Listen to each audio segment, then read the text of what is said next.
오늘 이사야서 29장 본문은 1000페이지에 있습니다. 마침 이사야가 주님이 이 땅에 오신 그때로부터 약 1000년 전에 태어나서 사셨던 선지자입니다. 이 이사야서 선지자가 모든 선지자를 대표하죠. 선지자 중에 대표적인 사람 한 사람 꼽으려면 바로 이사야입니다.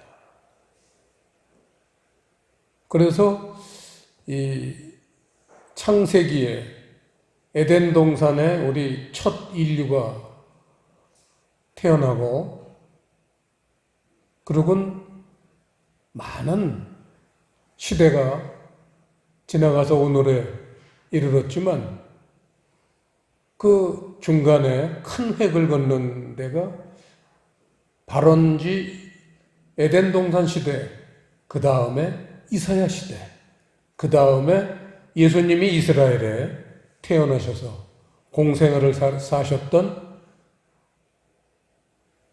그리스도 시대, 그리고는 이제 종말 시대, 이렇게 크게 획을 보면 네 가지 그렇게 획을 우리가 볼 수 있습니다. 그래서 오늘 이사야서를 우리가 선택한 이유는 이러한 네 개의 시대를 전체 시대를 대표하기 때문에 이 이사야서에서 주시는 말씀은 어리석게 사는 인생들에게 교훈이 되기 위함입니다. 그 14절 말씀에 보시면요. 그러므로 내가 이 백성 중에 기이한 일, 곧 기이하고 가장 기이한 일을 다시 행하리니 이렇게 말씀 주셨는데 가장 기이한 일이 뭘까요? 인류 역사에서 기이하고도 가장 기이한 일이 뭘까요? 그런데 그게 지금 다시 행하리니 그랬어요. 지금 전체 인류 역사 시대를 아까 대표적인 네 가지 획을 걷는데 지금 그 얘기예요. 다시 행한다는 거는 매 시대마다 에덴 동산 시대나 이사야 시대나 그리스도 시대나 종말까지 계속 한다는 거죠. 이래서 우리는 구약 성경도 눈여겨볼 중요성을 여기서 찾을 수 있겠죠. 다시 행하는 일이 뭐냐면 13절에 이 백성이 입으로는 나를 가까이 하며 입술로는 나를 존경하나 그 마음은 내게서 멀리 떠났다는 겁니다. 아담과 하와가 그랬습니다. 구약 시대에 소위 하나님 백성이라는 사람들이 그랬습니다. 신약 시대에 소위 하나님 백성이라는 사람들이 그랬었습니다. 이제 종말을 향하는 마지막 시대에 사는 사람들도 예외는 피할 수 없습니다. 그래서 이런 사람들에게 하나님이 하나의 징계를 내리셨는데 그게 14절 징계입니다. 아까 13절에서 입으로는 나를 가까이 하며 입술로는 나를 존경하나 그 마음은 내게서 멀리 떠나는 사람들. 겉으로는 아주 훌륭한 그리스도인이라고 칭찬받고 상도 받고 그렇지만 하나님은 그런 외면적인 것에 휩쓸리지 않으십니다. 그러니까 이런 사람들에게 하나님이 벌을 내리셨는데 14절 맨 마지막 문장. 지혜자의 지혜가 없어지고 명철자의 총명이 가리워지리라. 이겁니다. 그래서 IQ가 제 아무리 높은 사람들이라 할지라도 학식이 제 아무리 높은 사람이라 하더라도 아무리 많이 배우고 아무리 많은 경험을 하더라도 지혜와 총명을 없앴다는 거예요, 하나님이. 여러분, 이 말씀은 성경에 기록되어 있는 말씀입니다. 구약시대만 그러면 이 지혜와 총명이 사라졌을까요? 그래서 이 14절 말씀에다가 주석을 다세요. 고린도전서 1장 19절에서 21절. 이사야 시대에만 그런 게 아니라 구약 시대를 대표하는 거니까 이사야죠. 이사야 시대만 대표적으로 봤지만 구약 시대만 그런 게 아니라 고린도전서 1장 말씀을 보시겠습니다. 1장 18절에서 18절 합독하시겠습니다. 십자가의 도가 멸망하는 자들에게는 미련한 것이요 구원을 얻는 우리에게는 하나님의 능력이라.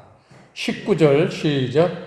기록된 바 내가 지혜 있는 자들의 지혜를 멸하고 총명한 자들의 총명을 폐하리라 하였으니, 이 19절 말씀이 바로 이사야서 29장 14절 말씀을 예수 그리스도께서 직접 인용하셨습니다. 지혜와 총명을 폐하신 것은 구약시대 사람들뿐만 아니라 신약시대 사람들도 똑같다는 겁니다. 그럼 오늘날 우리는 어떨까요? 마찬가지죠. 지혜와 총명이 삭제된 채 살고 있는 거예요. 제 아무리 똑똑한 척 해봐야, 교회를 제 아무리 몇십 년 다녀봐야 하나님 말씀을 이기는 사람이 있겠습니까? 하나님 말씀을 누를 사람이 있겠어요? 하나님이 지혜와 총명을 폐했다는데 지금 지혜와 총명을 나 있다고 떠들 사람 누가 있어요? 여기서 말하는 지혜와 총명은 세상 지혜와 총명이에요. 20절 보세요. 지혜 있는 자가 어디 있느냐? 선비가 어디 있느냐? 이 세대의 변사가 어디 있느냐? 하나님께서 이 세상의 지혜를 미련케 하신 것이 아니냐? 이 세상 지혜와 총명을 없앴다는 거예요. 그러면 인류는 절망이냐? 하나님은 사람을 절대 어떤 순간에서도 절망에다가 빠뜨린 적은 없습니다. 사람이 보기에 절망에 빠진 것 같죠. 다윗같이 가장 하나님 마음에 합하고 정말 인류 중에 최고로 하나님 말씀을 순종한 사람도 시편 40편에 보시면요, 그 훌륭한 다윗도 그 어려운 일을 겪을 때는 다윗이 뭐라고 고백을 했느냐? 시편 40편 보시면요, 다윗의 시, 영장으로 한 노래, 내가 여호와를 기다리고 기다렸더니 귀를 기울이사 나의 부르짖음을 들으셨도다. 나를 2절 시작. 나를 기가 막힐 웅덩이와 수렁에서 끌어올리시고 내 발을 반석 위에 두사 내 걸음을 견고케 하셨도다. 그 위대한 다윗도 기가 막힐 웅덩이와 수렁에서 끌어올리시는 사건을 겪었다는 거예요. 저는 살면서 예수님을 영접하고 믿고 신앙생활하면서도 내가 스스로 감당할 수 없는 그런 어려운 일을 만났을 때 이 시편 40편 말씀은 정말 큰 위로가 되어 왔고 지금도 그렇습니다. 다윗도 기가 막힐 웅덩이와 수렁에서 빠진 적이 있다는데 하물며 나 같은 벌레만도 못한 존재가 얼마나 수없이 이런 일을 겪어야 되겠나. 결국 하나님에게 의지하는 일밖에 없구나. 여기서 제가 힘을 얻었습니다. 남의 실패담이 때로는 우리에게 용기를 줄 때가 있습니다. 일본 사람들은 책방에서 성공담보다 실패담이 훨씬 많이 팔린다고 그래요. 그러니까 별로 똑똑하지 못한, 죄송합니다, 일본 사람들이 전 세계를 지금 거의 지배하고 있었잖아요. 그 사람들이 얼마나 지금 세계적으로 인류의 공헌이 큽니까? 전쟁도 많이 일으켰지만 공헌도 많습니다. 자, 그러면 오늘 우리에게 첫 번째로 주는 질문입니다. 지혜와 총명이 없어진 결과는 뭘까요? 지혜와 총명이 하나님이 없앤다고 그랬으니까 없어졌겠죠? 그럼 그 결과가 뭘까요? 이게 교회 다니는 사람들에게도 그만 신비한 그런 비밀의 분야로 남아 있습니다. 이제는 비밀로 있으면 안 돼요. 마지막 시대에는 종말은 다 까발리는 시대예요. 자, 이 19절 말씀은 18절 말씀에 계속된 부분이에요. 보세요. 기록된 바 이렇게 시작하잖아요. 기록된 바 지혜와 총명을 내가 다 싹 없앴다. 그러면 이 19절 말씀이 어디서 시작했냐면 18절 말씀에서 시작됐잖아요. 18절 말씀에서 답을 찾아야겠죠. 18절 말씀 보시면요. 십자가의 도가 이거죠. 십자가의 도가 멸망하는 자들에게는 미련한 것이요 구원을 얻는 우리에게는 하나님의 능력이라 해서 이 십자가의 도가 지혜와 총명을 없앴기 때문에 교회를 다니는 사람들에게도 사라졌다는 거예요. 십자가의 도. 그래서 오늘 말씀의 핵심은 십자가의 도가 그럼 뭐냐? 이걸 우리가 밝혀내 놓은 거겠죠. 칠판에 보시면 십자가의 도라는 단어가요. 도라는 단어에다 밑줄을 치시고 원어를 보면 로고스예요. 로고스 여러분 잘 아시잖아요. 말씀이죠. 근데 로고스라는 뜻은 말씀만 읽는 게 아니에요. 말씀, 가르침, 교훈. 그래서 십자가의 도는 십자가의 말씀인데 결국은 십자가의 가르침, 십자가의 교훈입니다. 그래서 그럼 십자가의 교훈이 뭐냐? 아시다시피 십자가라는 건 죽이는 장소가 십자가입니다. 그러면 십자가의 도, 십자가의 말씀이라는 거는 죽이는 말씀이라는 거잖아요. 뭘 죽여야 하는 건가? 또 사람을 죽이는 게 말씀이구나. 이래서 말씀은 위대한 겁니다. 그래서 이 죽이는 말씀을 잘 받아들이지 못하는 사람들은 멸망하고 그걸 잘 받아들이는 사람은 하나님의 능력이 임해서 구원을 얻게 해주신다. 이게 18절 말씀의 요지, 오늘 말씀의 핵심입니다. 그래서 뭘 죽여야 되나? 점점 깊이 들어갑니다. 자, 뭘 우리 그리스도인들은 신앙생활 하면서 죽여야 될 게 뭔가? 자, 아주 중요한 전제가 있습니다. 우리 영혼에 하나님 나라가 이루어지기 위해서는 내 마음의 주인이 내가 아니라 하나님이어야만 됩니다.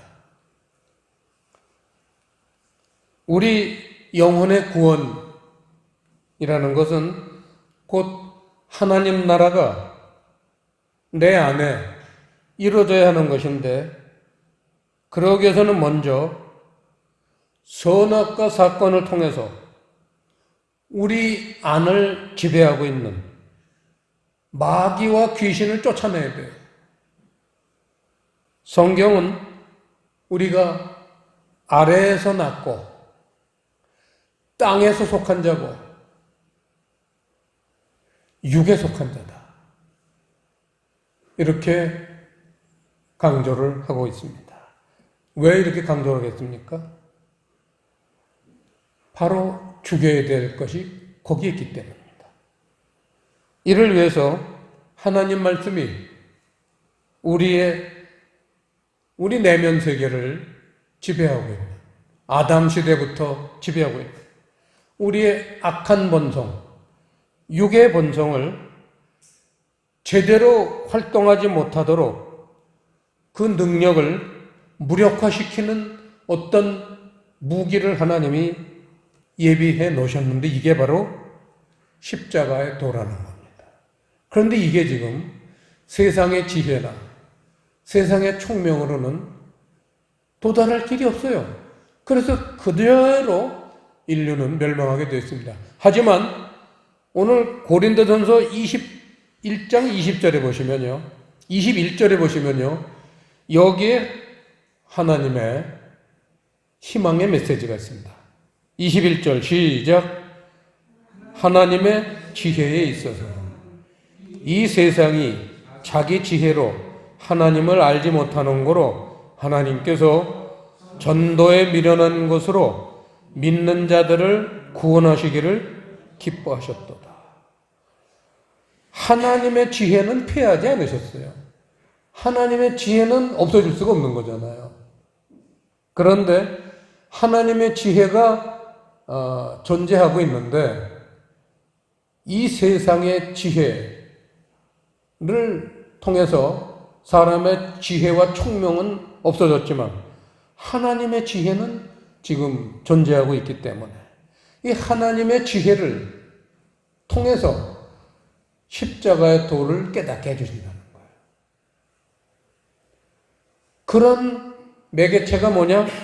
전도라는 단어인데, 이 전도라는 단어에다 밑줄을 치시고 원어를 보면 뭐라고, 원어가 뭐냐?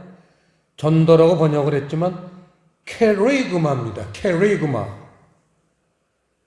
케리그마라는 단어는 성경사전을 보면 복음 전파예요. 복음 자체, 이렇게 두 가지로 번역이 되어 있습니다. 복음 전파, 복음 자체. 이 복음을 통해서 하나님은 지혜와 총명을 멸해서 멸망할 수밖에 없는 인류에게 희망의 길을 열어주셨는데, 그게 복음 전파를 통해서 십자가의 도를 깨닫게 해주신다는 겁니다. 이러한 내용이 오늘 말씀의 핵심입니다. 마귀와 귀신을 멸하는 말씀, 이게 십자가의 말씀이에요. 십자가의 도죠. 그래서 우리는, 그리스도인들은 이 그리스도의 십자가의 말씀을 깊이 새기고 묵상을 해야 됩니다. 이러한 가르침을 로마서에서는 뭐라고 그랬느냐? 로마서 한번 보시죠.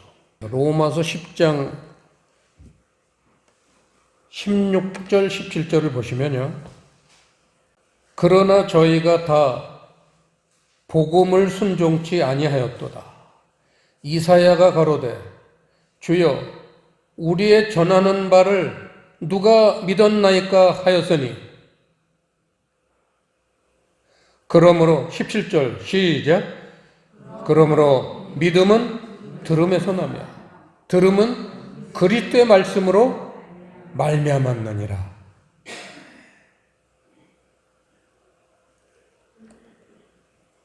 십자가의 도, 그리스도의 십자가의 말씀을 그냥 간략하게 로마서 10장 17절에서는 그리스도의 말씀이다 이렇게 요약을 했습니다.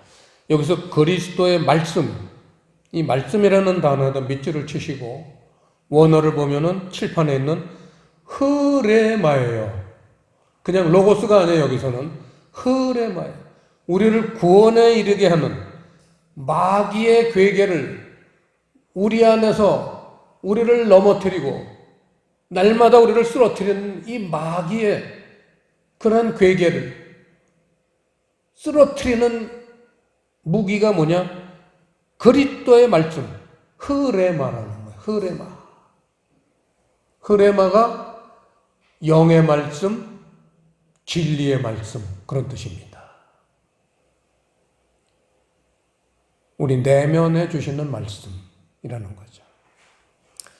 그래서 이사야가 강조하되 그 18절부터 보시면요. 그러나 내가 말하노니 저희가 듣지 아니하였느뇨.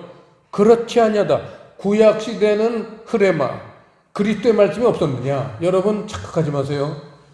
예수님이 이스라엘에서 공생애 때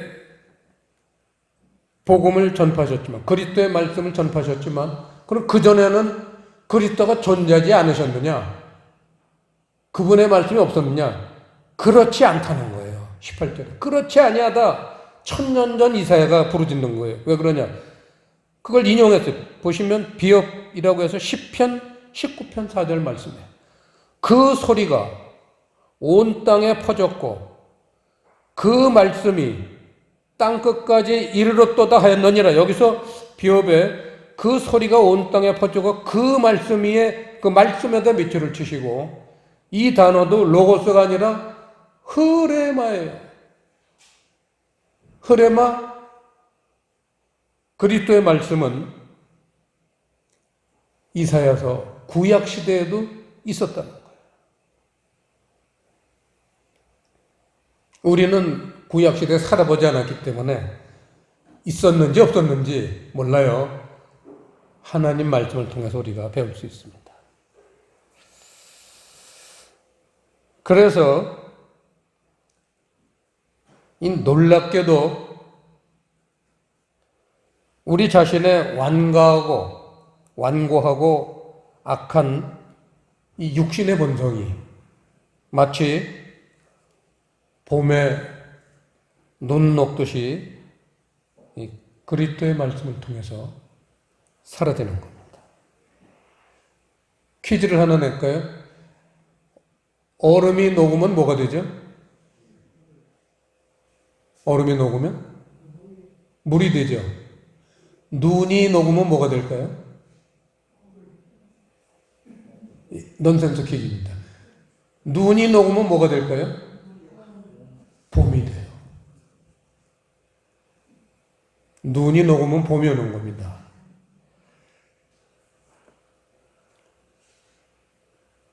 봄이 오면은 눈이 녹듯이 그리스도의 말씀이 우리 영혼에 오면은 마귀의 그런 악한 본성이 눈 녹듯이 사라집니다.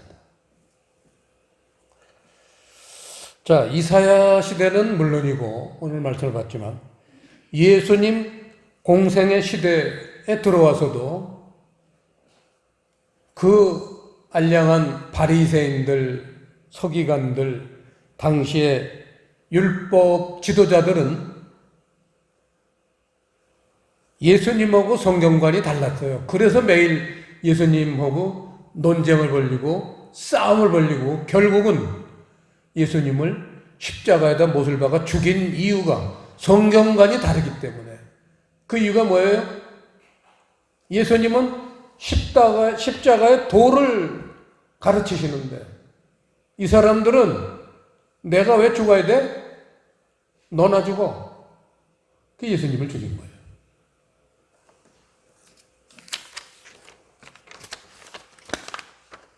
오늘날 우리들은 어떻습니까? 정말 십자가의 도가 그리운 계절입니다. 그리스도의 말씀을 하나만 보죠. 요한복음 6장을 보시면요. 그리스도의 말씀을 또 아까 흐레마라고 그랬는데 흐레마를 영의 말씀이라고 그렇게 성경 사전에 기록을 한 이유를 지금 찾아보는 겁니다. 154페이지 요한복음 6장 63절 시작. 살리는 것은 영이니 육은 무익하니라. 내가 너에게 이른 말이 영이요 생명이라. 여기에서 살리는 것은 영이니 영의 말씀만 우리를 살린다는 거예요. 그 영의 말씀을 너에게 이른 말에서 말이라는 단어에 밑줄을 치시고 이른 말, 그 말이라는 단어가 바로 흐레마입니다. 그래서 살리는 것은 영이니 그게 바로 이른 말이죠. 영의 말씀이다 그거죠. 그래서 예수님의 그 영의 말씀은 우리에게 영이요 생명이라 생명의 말씀이 되는 거예요. 그래서 구원을 얻는 거죠. 육을 죽이고 영을 살리는 말씀. 우리 그리스도인에게는 평생 우리가 이걸 묵상하고 깊이 받아들여야 될 말씀이죠. 우리는 금년 교회 표어가 회복의 해로 금년 초에 하나님이 저희 교회에 말씀을 주셨습니다. 회복의 해. 바로 이 에덴 동산에서 상실한 그리스도의 말씀, 생명의 말씀, 이 말씀이 회복이 되어야 하는 해입니다. 이 말씀이 회복이 되기 위해서 우리 교회의 말씀은 방송을 타고 또 인도에는 박원구 이윤희 선교사님을 내보내셔서 거기에서 인도도 이 생명의 말씀이 회복되기 위해서 그 더운 나라에서 불철주야로 수고하고 계시고 또 주재원 오정임 선교사님들도 그 더운 베트남에서 이 생명의 말씀, 영의 말씀을 십자가의 도의 말씀을 전하기 위해서 오늘도 불철주야 수고하고 계십니다. 우리 그리스도인들은 오늘 이 말씀을 더욱 깊이 새기셔서 모두가 다 멸망당하지 않고 영생을 얻고 구원을 얻는 그러한 하나님이 정말 기뻐하시는 그리스도인들이 되시기를 바랍니다. 기도하시겠습니다. 아버지 하나님, 오늘 이사야서 말씀, 고린도전서 말씀을 통해서 지혜와 총명을 패한 게 뭔지, 그래서 그 결과가 뭔지, 그거를 하나님이 탈출구로 만들어 놓으신 하나님의 지혜의 말씀을 통해서 십자가의 도를 다시 도달하게 하시고 아담으로부터 무너진 우리의 마음을 회복할 수 있는 그러한 길과 기회를 주시고 능력을 주셨으니 감사드립니다. 이 말씀이 오늘 이 말씀을 듣는 모든 사람들에게 생명의 말씀이 되어서 모두 육의 본성을 깨뜨리고 하나님 나라에 칭찬받는 백성들 되게 해 주시옵소서. 감사를 드리오며 예수님 이름으로 기도드리옵나이다.